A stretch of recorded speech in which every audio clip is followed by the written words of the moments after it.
great to be here. I appreciate being with all of you. Thank you. Thank you to Better Life Media for putting us together. We're going to have a very interesting time. Anybody who would come to a lecture called Global Medicine Hunting has already got an adventurous spirit. I can see by the twinkle in your eyes. This is a very lit up crowd here because you've already touched on that fringe. Now, if you've already been interested in what this whole topic of global medicine hunting is. I'm a medical anthropologist. I've been called a global medicine hunter by a native healer who said, "You're so far from home. Why would you be looking for your medicine so far from home? Don't you know where your place is?" She had a point. I rarely knew my place. I might be your first medical anthropologist. There's not many of us. How many do you know a medical anthropologist? Not many. A few. If anthropology is the study of culture and humanity's impact on each other, well, medical anthropology is really the study of how we define illness and how we define wellness, how we get sick, how we get better, and the cultural impact of that. So that's what's been intriguing me for many years. Let's see if I've got a picture of Hermelia here. There she is. Hermelia was a woman that taught me a lot about energy. Having been trained as a registered nurse and behavioral medicine doctor with the Western systems of healing and science as we know it, I had pretty much an idea about energy, which is what we were all taught.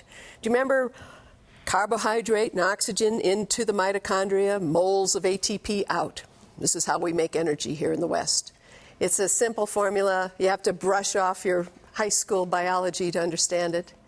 But when I went and started studying energy in other parts of the world, and I worked with people that actually could scoop up energy first thing in the morning, the chi from the ground, and just pack their bone marrow with it, where I saw people half my size carrying loads 2 and 3 times size and being able to absolutely work by getting into a frozen pond and melting the ice around them, by stoking something called their triple burner furnace, just an inner knowing of how to generate heat within. Then I realized, maybe we don't have the last word about energy here in the West. Maybe there's a way that we can start to learn from other cultures and really open up to these ideas. Also, I was working in ICU and CCU and cardiac rehab, and I was kind of addicted to that ER. Who watches ER? Oh, my God, I watch it now, and I call out everything. Give him 300 mgs of lidocaine. What are you doing? I was addicted to adrenaline medicine. Adrenaline medicine. And a lot of us are addicted to adrenaline ways of being in Western culture. Look at how we live now with our emails and our Blackberries, crackberries, they call them in New York, and all the ways that airwaves are filled with clutter. So it wasn't until I actually went off and did a vision quest for 7 days alone where I got so quiet and sat in a 108-pace circle where my Qigong and native teachers taught me. 108 is a sacred number in many different cultures and traditions. And when you sit in a circle of 108 paces for 7 days, and you only carry in your emotional, your spiritual, and your physical baggage, and you carry that stuff back out unless you learn to leave it behind, unless you learn to shed it. So I learned certain things about healing at a very core, fundamental level. And that's what I hope to share with you, is my reverence for all the different wisdom traditions that are out there right now, and went on a real serious pursuit of them. Having been in the corridors of University of Illinois, University of Colorado, major hospital centers, and feeling like, what am I doing working in a system that escorts the family to the hallways because they're in the way while we're doing last-minute life support on a 90-year-old who wants to die? What are we doing in our denial of death? I went to Machu Picchu. I was invited there by the country of Peru. Have you been there? Extraordinary place, Machu Picchu.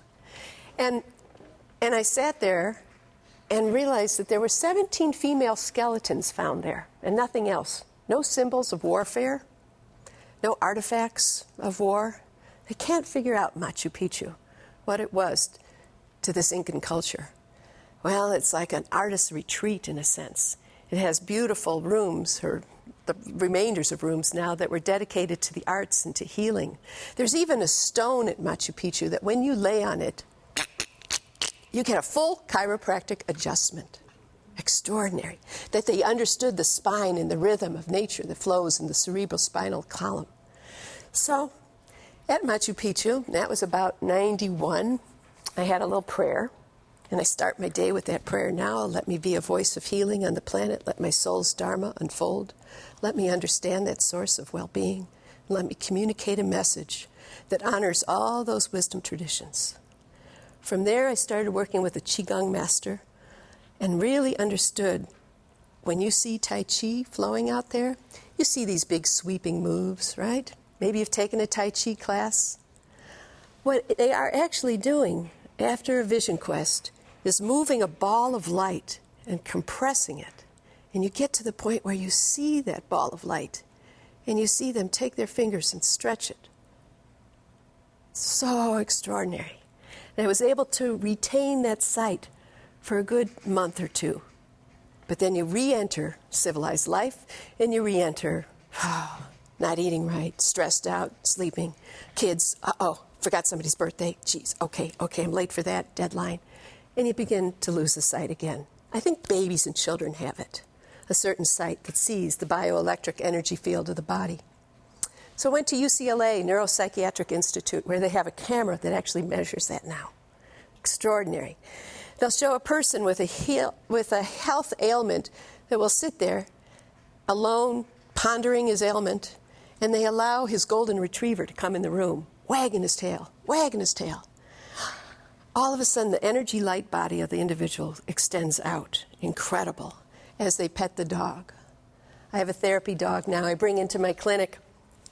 And that therapy dog sits with somebody with panic disorders. And all they have to do is pet them. And we watch the blood pressure fall 5, 10 points. It's amazing. But it's our interaction with each other that is one of the greatest healing balms on the planet. And it's something that Western medicine, biomedicine, modern medicine, is just beginning to understand again. There was always a social covenant between healer and doctor, always. And it was honored for many centuries.